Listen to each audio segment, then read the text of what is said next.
periodista, docente, por supuesto también en su condición de docente ya viene trabajando hace muchos años, es abogado, tiene una gran inclinación por el derecho penal y bueno, todo eso hace que su experiencia, porque también tiene en su haber el tema político. Buen día, Martín, ¿cómo va? Hola Carlos, buenos días, un placer en saludarlo. Igualmente, Martín. Bueno, estamos viendo lo mismo, ¿no? En el sentido de qué es lo que puede pasar con aquello que dice el que corta no cobra, una política para erradicar piquetes y garantizar la libre circulación, que hoy será puesta a prueba. De este tema hablaron, me parece, por, por lo pronto, el presidente de la Corte de Justicia de la Nación, Horacio Rosati, creo que así. También por ahí he leído algo de Lorenzetti, pero Rosati estuvo con Carlos Pañi y fue muy explícito respecto a cómo son las emergencias y cuáles son las reglas de juego, porque hay bicameral, cuáles son las reglas de juego que manejan el tema de los DNU, famoso esto, ¿no? Sí, hay que entender en un lenguaje muy sencillo que un decreto de necesidad y urgencia, un DNU, que emite el Poder Ejecutivo, es en definitiva, tiene naturaleza de ley, es decir, es una ley, es que regula en definitiva cuestiones que son de competencia del Congreso de la Nación, solamente que por una cuestión, como bien lo dice la palabra, de necesidad y urgencia, porque es imposible seguir los trámites normales o habituales, la Constitución faculta al Poder Ejecutivo a poder dictarlos y que después sean tratados y confirmados por el Congreso de la Nación. Es decir, un decreto de necesidad y urgencia es un instrumento legal que obviamente corresponde a la competencia del Congreso de la Nación y que excepcionalmente el Poder Ejecutivo puede sancionar por cuestiones actuales que hacen imposible seguir los trámites normales. Es decir, en vez de mandar una ley, un proyecto de ley al Congreso de la Nación para que sea tratado y discutido por diputados y senadores, la Constitución faculta en situaciones excepcionales al presidente a poder decretar un decreto de necesidad y urgencia que luego es analizado por una comisión bicameral. Bicameral significa de ambas cámaras del Congreso de la Nación, de una comisión de senadores y de diputados, y después tiene que ser obviamente también ratificado por el Congreso de la Nación. Claro, este el sentido que tiene el DNU, lo explicaba claramente el doctor Rosati, y básicamente creo, Martín, que estamos, hace 10 días que es presidente Milei, digo, y esto, la crisis en la que estamos inmersos obliga a tomar medidas muy eh, contundentes, ¿no? Sí, la crisis es innegable respecto de la profundidad de la misma. Hoy pareciera ser que hay algunos sectores políticos y sociales que han comenzado, digamos, a poner en duda sobre cuán profunda es la crisis económica, porque hace un tiempo atrás, hace muy pocas semanas, cuando se estaba debatiendo el balotaje entre Milei y Massa, bueno, toda la sociedad, incluyendo aquellos que terminaron inclinándose por Massa, había llegado a la conclusión de que la situación económica era terminal y que había que hacer cambios drásticos respecto del modelo económico y político que venía ejecutándose en la Argentina. Pero una vez que pasó el balotaje, una vez que el presidente asumió y comenzaron a anunciarse una serie de medidas económicas drásticas que propone el gobierno, medidas de shock, bueno, hay determinados sectores sociales y sectores políticos que comenzaron a abrir los ojos y los llevó al punto de empezar inclusive a tratar de discutir o de negar sobre cuán profunda es la situación económica de la Argentina. Y la situación económica es grave y es terminal, y así lo marcan todos los números que se están manejando. Lamentablemente está viajando la inflación a un ritmo prácticamente del 1% diario, lo que proyectado hace de que estemos hablando de una inflación cercana, que supera los 3.000 puntos anuales. Es decir, estamos en la puerta de una hiperinflación, y con el grave inconveniente de que a raíz del mal manejo que ha tenido el gobierno anterior y un modelo que lleva 20 años también en la Argentina, debemos decirlo que no solamente del gobierno de Alberto Fernández, sino que es consecuencia de un modelo económico y político aplicado en la Argentina durante los últimos 20 años. Estamos hablando de que hoy el Estado está limitado en cuanto a sus herramientas para enfrentar esta crisis. ¿Qué le quiero decir con esto? El gobierno kirchnerista y el modelo de Estado bajo esta visión ha llevado a agotar prácticamente los distintos recursos con los que cuenta el Estado para financiar el gasto público. Es decir, el nivel de endeudamiento ya es altísimo y es imposible pensar en tomar deuda para atender gastos corrientes, que lo están haciendo, ojo, algunas provincias, como anunció San Luis, que está hablando el gobernador de que después de 40 años va a tomar un crédito para poder hacer frente a los salarios de este mes o del mes que viene, no recuerdo, pero el gobernador de San Luis lo anunció. Es decir, está tomando deuda San Luis para atender gastos corrientes. Eso la nación no lo puede hacer. El nivel de endeudamiento que tiene el Estado Nacional hace que no tiene esa herramienta, ni aparece razonable endeudarse para atender gastos corrientes. Por otro lado, el nivel de inflación que hay, le decía yo recién que se proyecta una inflación prácticamente el 1% diario, estamos hablando de que estamos a la puerta de una hiperinflación. Esto limita notoriamente la posibilidad del Estado de atender a esta crisis económica con emisión monetaria.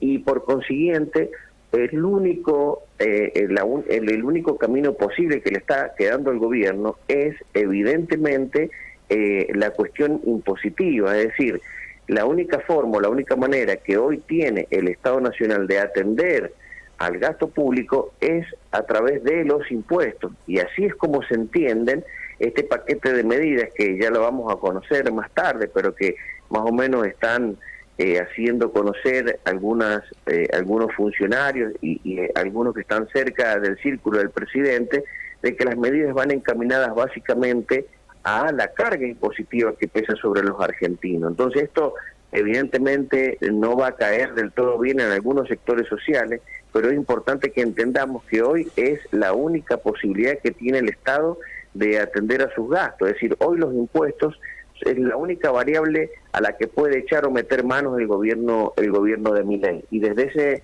punto de vista es donde se entiende que vamos, según lo que el presidente ha hablado con los gobernadores, si bien ha sido una reunión en donde no se han dejado traslucir algunas cuestiones más finas, pero en donde han estado hablando, por ejemplo, de volver al esquema anterior en lo que respecta al impuesto a las ganancias, porque también la prensa está comunicando de manera engañosa lo que está pasando con el impuesto a las ganancias. El impuesto a las ganancias no fue eliminado por Massa, ¿sí?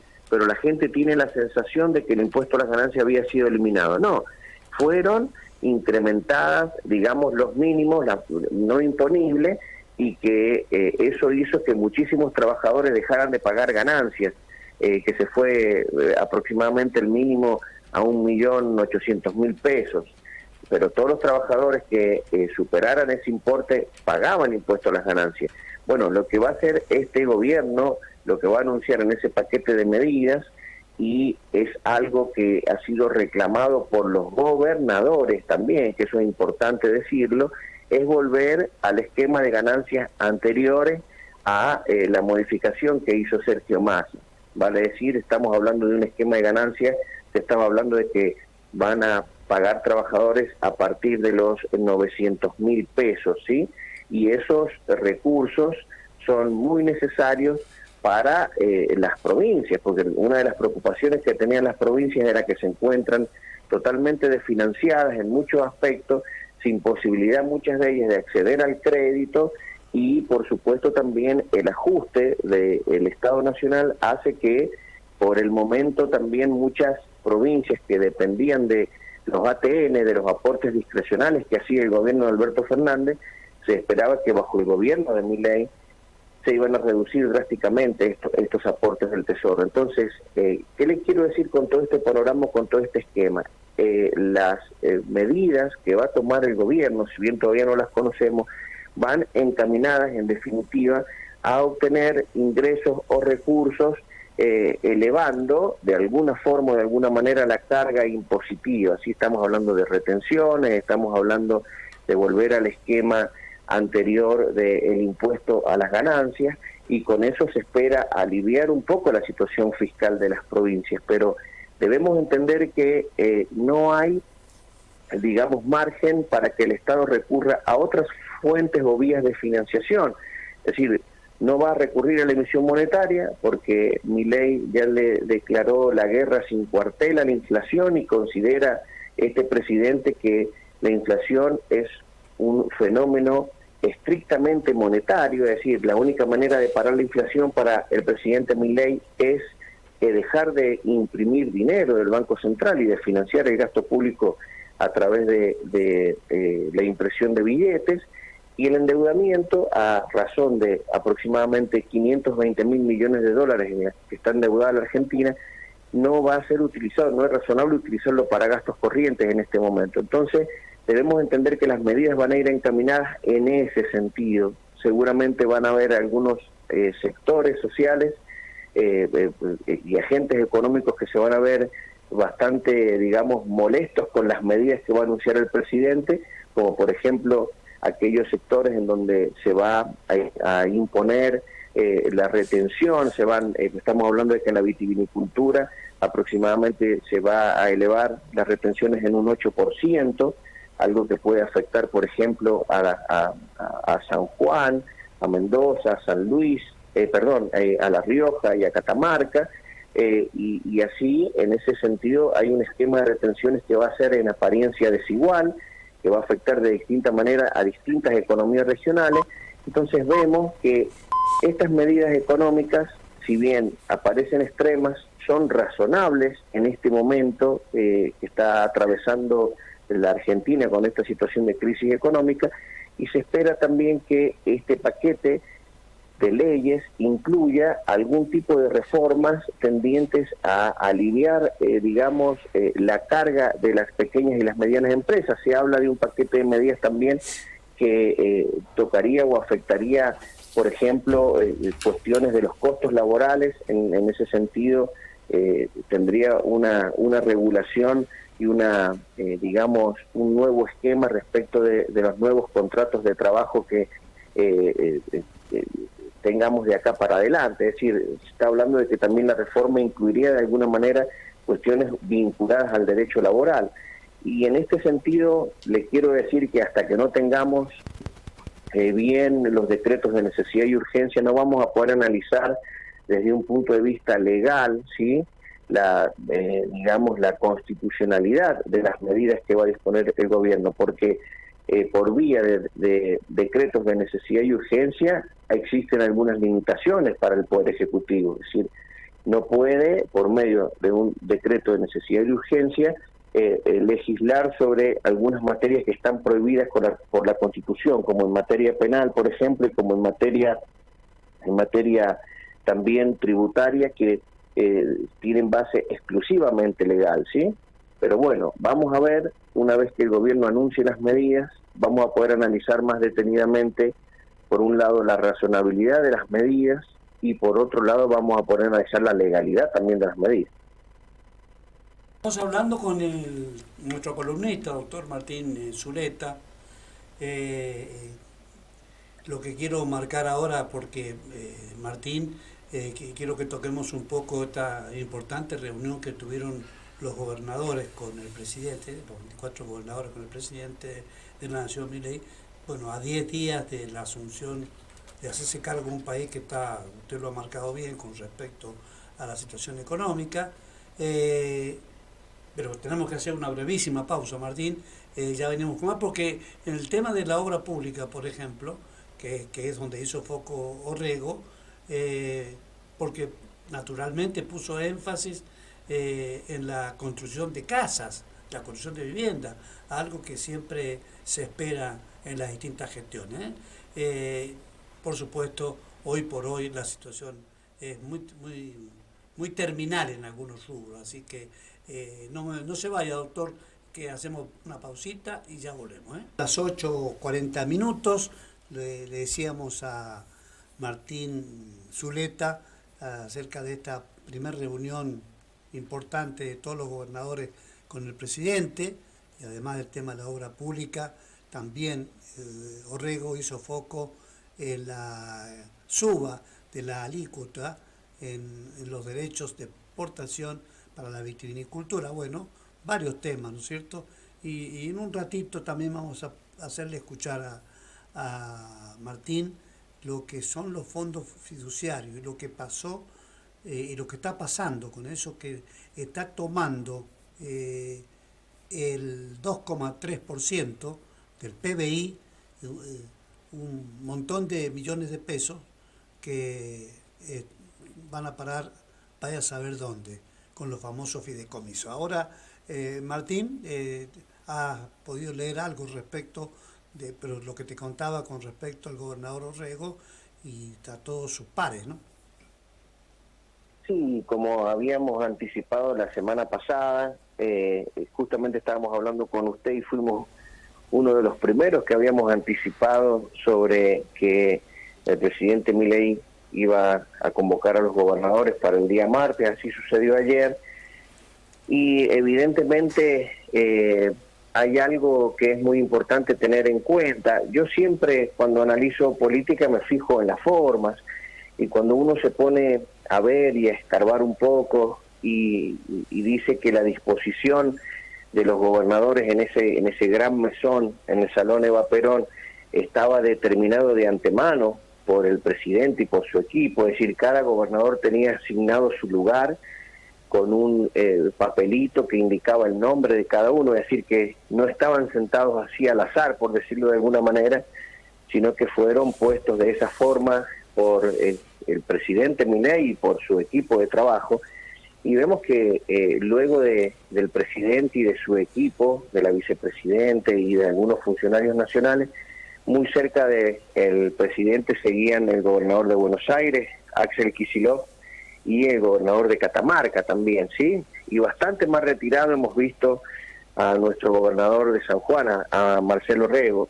Toda una señal en el sentido de que va marcando de alguna forma algo que nosotros veníamos diciendo y analizando durante el balotaje. Nosotros recordamos que hay 10 gobernadores de Juntos por el Cambio que habían tenido una postura un poco ambigua respecto del presidente Milei, en donde habían condicionado en muchos aspectos el apoyo, no solamente ya a la candidatura de Milei en su momento, sino también con posterioridad empezaron a condicionar también el apoyo, digamos, de los gobernadores a las medidas económicas cuando Milei ya fue electo presidente. Es decir, encontramos evidentemente una pequeña grieta, por decirlo de alguna forma, entre Milei y los gobernadores de Juntos por el Cambio, grieta que empezó a ser un poco atemperada, según las informaciones que hay, por Patricia Bullrich y por Cornejo, el gobernador de Mendoza. Pero es evidente que de esta reunión, en términos generales, el presidente solicitó el apoyo de los gobernadores a las medidas económicas que va a emprender el gobierno. Los gobernadores, muchos de ellos condicionaron el apoyo, sí, plantearon, obviamente como es lo que corresponde, y así lo hizo el gobernador de San Juan también, algunos reparos que tienen que ver con la protección de las producciones regionales y de los productores y de las actividades económicas de cada una de las provincias, y en ese sentido, por supuesto, es lógico que el gobernador Orrego plantee algún tipo de reparos contra la suba de las retenciones a la vitivinicultura. Eso es evidente que lo tiene que plantear de cajón porque debe defender, digamos, los intereses de los productores locales, el gobernador. Pero en definitiva creo que analizando las distintas expresiones que han tenido los gobernadores a la salida de esta reunión, uno deja traslucir que el mensaje del presidente fue bastante realista y crudo.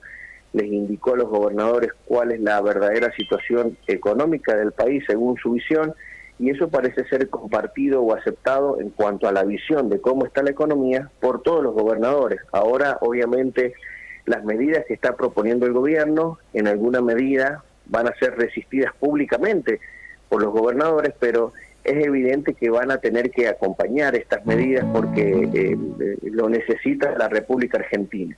Amén de ello, el presidente ha tenido como al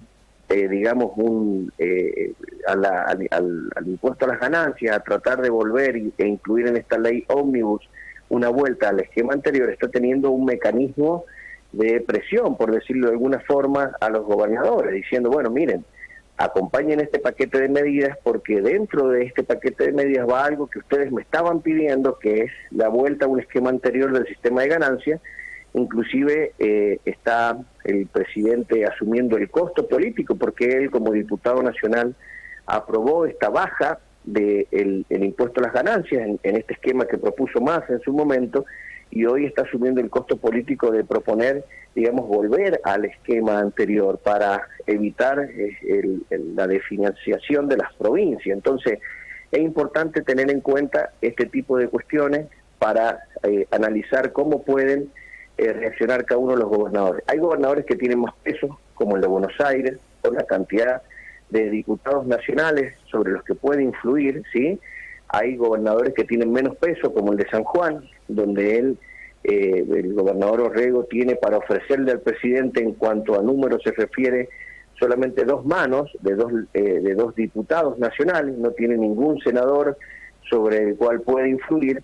Entonces, en función y en ese orden de ideas, es evidente que Milei está apuntando a, digamos, a llevar una relación un poco más estrecha con los gobernadores peronistas. Fíjese usted qué paradójico. Los gobernadores peronistas que son los que le van a asegurar en cierta forma o en cierta manera la aprobación de las medidas que va a proponer el gobierno. Así se explica también la llegada a minería de un catamarqueño y no de un sanjuanino, como habitualmente venía siendo, digamos, respetado por los distintos gobiernos. Entonces, es interesante ver cómo este vínculo y esta relación de los gobernadores con el presidente está también condicionada, no solamente por la necesidad del gobierno de aprobar leyes, sino también está condicionada por la postura que tuvieron los gobernadores de Juntos por el Cambio con Milei durante el balotaje. Y prácticamente, Martín, este desarrollo que ha hecho usted es lo que se ajusta perfectamente a este escenario, ¿no? Así que me gustaría ahora, Martín, que escuchemos atentamente esto que le decía yo del Fondo Fiduciario, por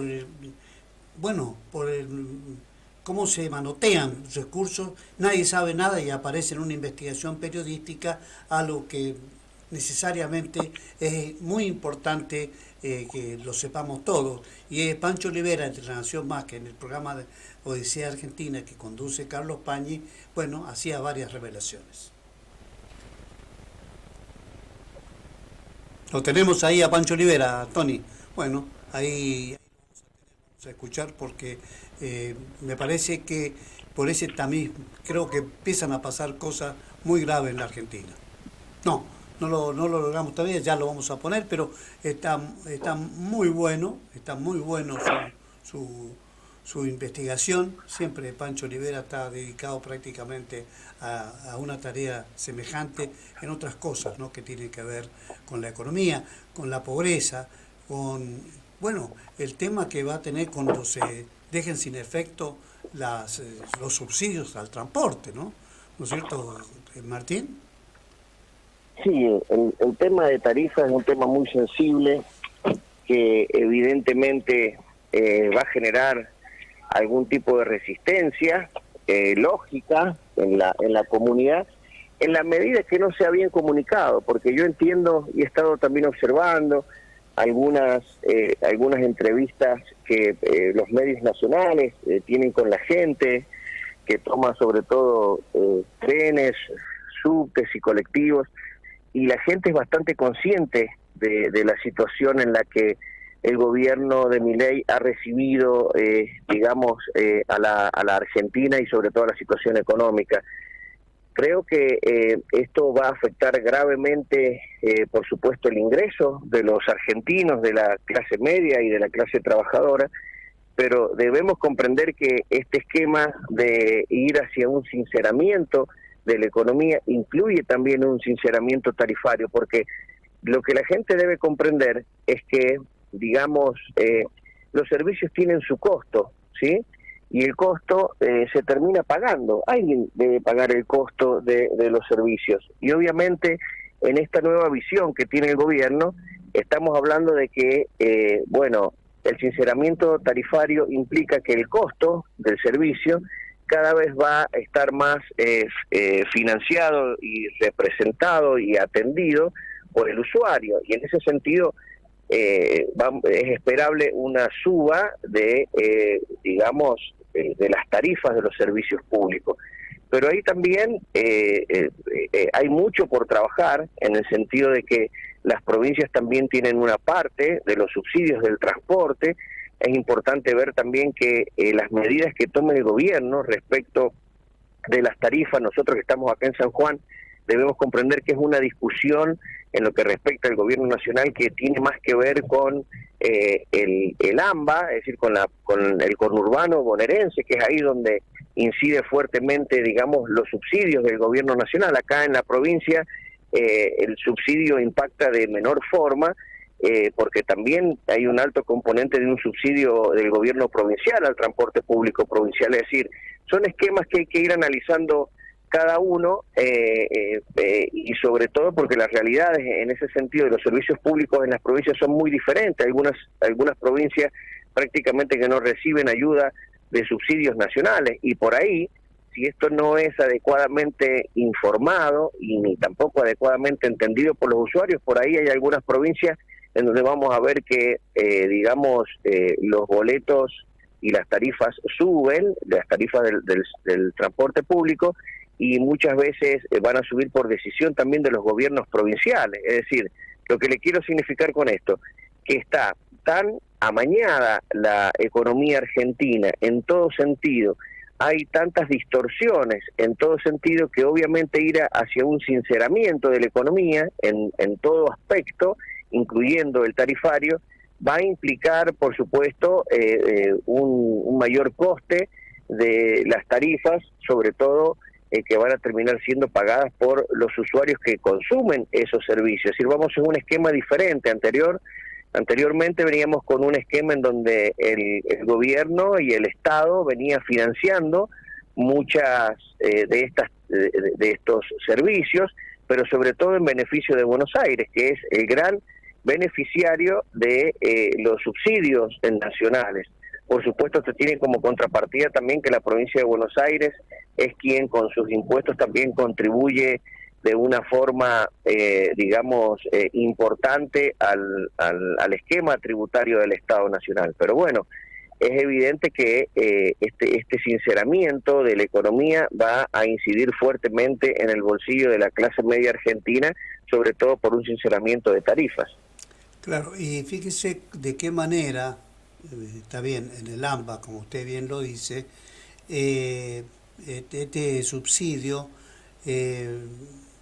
que de alguna manera tiene un componente político sobre todo, pero que cuando uno mira los números se encuentra con que el Estado es un gran facilitador para la explotación comercial del transporte de pasajeros.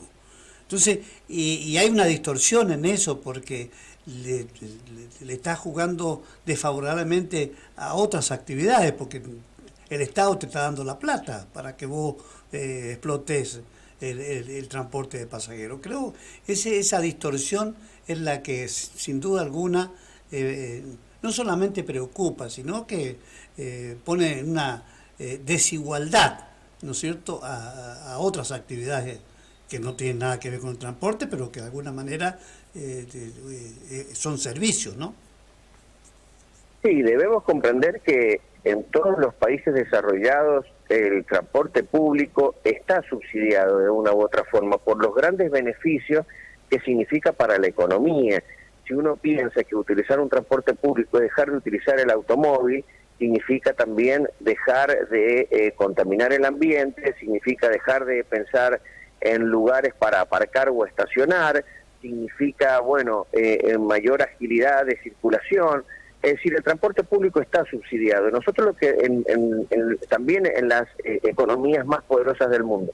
Pero lo que debemos entender nosotros es que la Argentina lamentablemente tiene una situación tan terminal en donde lo que es razonable en muchos aspectos y en muchos países no es razonable, no es posible desde lo fáctico en la Argentina, porque lamentablemente ha estado muy mal administrada la economía y tiene múltiples distorsiones. Entonces es importante comprender eso. Creo que debemos partir de esa base y de ese reconocimiento. Y una vez que reconozcamos que la Argentina no se encuentra en condiciones de, digamos, por ejemplo, de bajar en lo inmediato los impuestos, porque acá hay como una contradicción, ¿sí? Estamos hablando de que el presidente como diputado votó, digamos, un nuevo esquema que no es eliminación, sino un nuevo esquema del impuesto a las ganancias, y hoy como presidente va a anunciar una vuelta al esquema anterior que él había votado, ¿sí? Es decir, esa contradicción se entiende únicamente, solamente en este sentido. Todos están de acuerdo y el presidente tiene también esa visión de que es necesario bajar la carga impositiva, pero lamentablemente, transitoriamente, en este momento, con esta realidad económica argentina, lamentablemente eso no va a ser posible. Y en ese sentido deben entenderse las medidas económicas que va a adoptar el gobierno. El gobierno va a tener que gravar algunas actividades productivas, como ya hemos estado viendo, subir las retenciones a la vitivinicultura, es algo que nos va a afectar a los sanjuaninos y a los empresarios sanjuaninos, por supuesto, ¿sí? Pero debemos entender que estas medidas se están tomando en base a una coyuntura en donde el Estado argentino no puede obtener el financiamiento de sus gastos por medio de las vías que venía, digamos, empleando el gobierno anterior. No vamos a poder emitir ni nos vamos a poder endeudar para gastos corrientes. Entonces, la carga impositiva que va a pesar sobre los argentinos por el momento va a quedar un poco, digamos, para hacer una discusión que va a venir para más adelante. Hoy en día el gobierno va a necesitar financiar sus gastos con los impuestos de los argentinos, ¿sí? Estoy hablando con los impuestos de los agentes económicos, con los impuestos de los usuarios y consumidores cuando paguemos tarifas más caras también. Es evidente que desde allí es donde se entiende, digamos, la imposibilidad del gobierno de emitir y de endeudarse para atender a los gastos corrientes. Pero yo creo que esto va a generar, como ya lo venía diciendo anteriormente, Carlos, con usted lo he venido hablando hace mucho tiempo, que es necesario un nuevo pacto entre los particulares y el Estado, en donde recuperemos la conciencia tributaria de los argentinos, porque solamente de esa forma o de esa manera es que vamos a concluir todos sobre la necesidad de reducir drásticamente los gastos del Estado. Porque si hoy nos están diciendo, miren, los gastos del Estado se van a atender con los impuestos que yo le pueda sacar a los distintos agentes económicos y a los usuarios y los consumidores, es decir, si hoy en día los gastos del Estado se van a atender con el bolsillo de los argentinos, ahí es como vamos a entrar, por decirlo de alguna forma, en caja y vamos a decir, no, bueno, entonces baje los gastos del Estado, no vamos a estar nosotros financiando semejante nivel de gastos. Entonces creo que eso va a generar una nueva cultura tributaria, un nuevo pacto en donde la sociedad en su conjunto, que hoy no está convencida de esto, la sociedad en su conjunto se va a convencer sobre la necesidad de bajar el gasto público porque se terminó el público financiado por emisión monetaria, que es una forma muy irresponsable de gobernar. Entonces creo que esto nos plantea desafíos muy importantes que vamos a tener que saber interpretar. Y así como aceptamos, admitimos de que está correcto el subsidio de transporte, ahora tienen que venir las contribuciones de parte de la clase política, o va a haber un sector nomás que va a aceptar los subsidios como, como una manera fácil, porque el subsidio, la emisión es facilismo, por definición, pero veamos qué hace la clase política para hacer una contribución y los sectores que tienen que ver con la sociedad argentina. No solamente hay que pensar en el transporte, hay que pensar también en otros componentes de la economía. Sí, por supuesto. A ver, siempre los políticos te corren con esta expresión que le voy a decir ahora. Bueno, los gastos estrictos de la política, hablando de los sueldos y de los asesores y de otros gastos, no inciden demasiado en el presupuesto del Estado Nacional. Así nos contestan los políticos y la clase política.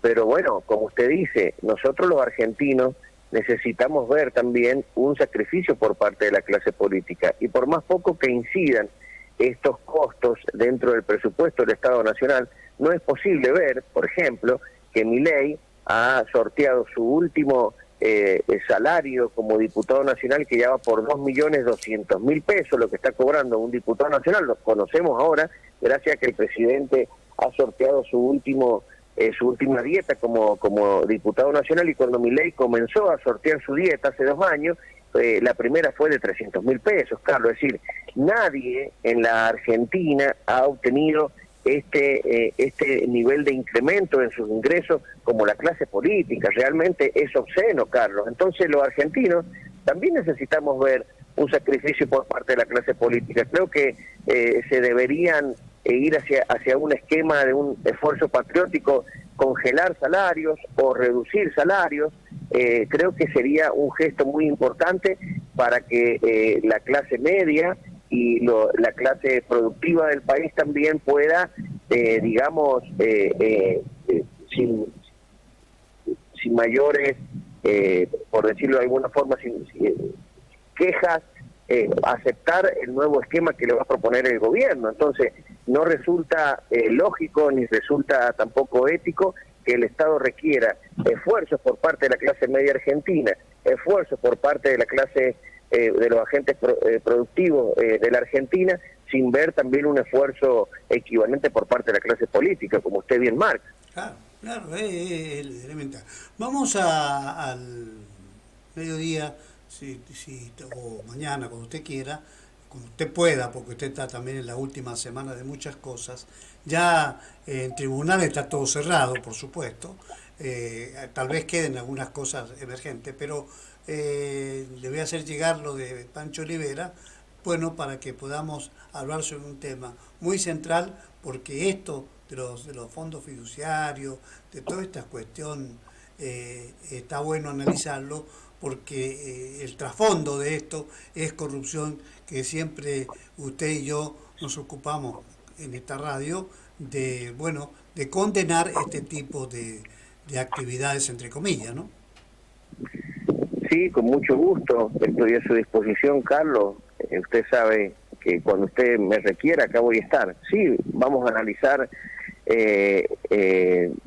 páseme el material y lo vamos a analizar para el mediodía o para mañana, no hay ningún problema, Carlos. Bueno, este mediodía vamos a tratar de analizar un tema que nos preocupa, porque ese debe ser el mensaje que tiene que llegar a lo largo y a lo ancho del país. Porque claro, estamos hablando de 2,3% del PBI, y bueno, como dicen ustedes los abogados, contrario censu se da en el caso de los jubilados, pensionados, y también por discapacidad. Esto hay que marcarlos seriamente.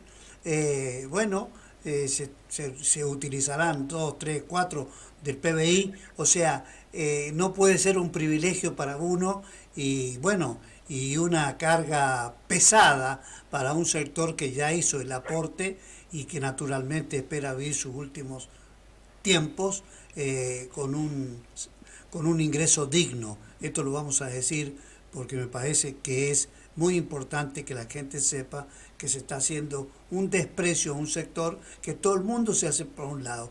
Fernández también habló de que sí, que esto, que lo otro, y no hizo nada. Massa, el creador entre comillas, de muchas cosas importantes, pasó a ser otro elemento negativo para la clase pasiva. Sí, lamentablemente, históricamente, la clase pasiva argentina ha sido, digamos, una variable de ajuste. Creo que el gran desafío que tiene el presidente y el gobierno es también encontrar la forma, la manera dentro de este esquema de sinceramiento de la economía, también que los jubilados obtengan un sinceramiento de sus ingresos, porque realmente es como usted bien marca y dice, siempre son el sector más postergado en muchos aspectos, y evidentemente todos los gobiernos se han visto, digamos, de los jubilados, donde vemos que el ANSES y su fondo históricamente ha sido utilizada por la política para implementar y financiar una serie de medidas muchas veces demagógicas, cuando todos esos fondos deberían ir destinados, por supuesto, a, digamos, incrementar el valor de los haberes jubilatorios. Y así que vamos a ver cómo el gobierno de Milei encara este tema. Lamentablemente, vamos a seguir con un esquema parecido por el momento, porque ya anunció el gobierno que las jubilaciones las van a seguir fijando por decreto del Poder Ejecutivo. Entonces, por lo menos en lo que a eso respecta, creo que se debe la Argentina un gran debate sobre una ley de movilidad jubilatoria que no dependa de la voluntad del Estado, sino que le imponga al Ejecutivo y al Estado la obligación de cumplir con ciertos parámetros que estén fijados de antemano por ley. Creo que en ese sentido, dentro de tantas cosas que se le critican al gobierno de Macri, el gobierno de Macri hizo el esfuerzo y logró aprobar una ley de movilidad jubilatoria que, si se hubiera respetado hoy, la situación y la condición de los jubilados en cuanto a sus ingresos por sus haberes sería diferente.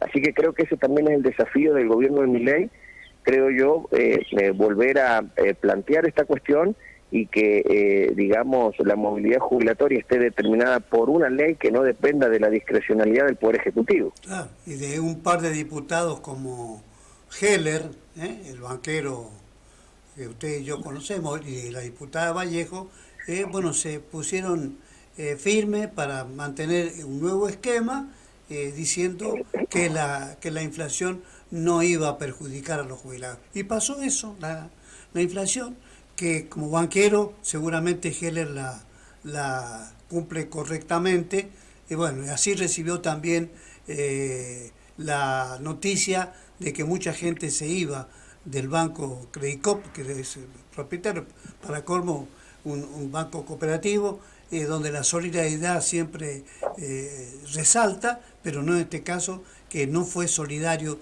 ni Vallejo ni Heller. Entonces, este es un tema que nosotros lo seguimos tratando con un hombre que defiende los derechos de los jubilados, que es Eugenio Semino, que es el defensor de la tercera edad. Muchas gracias, doctor.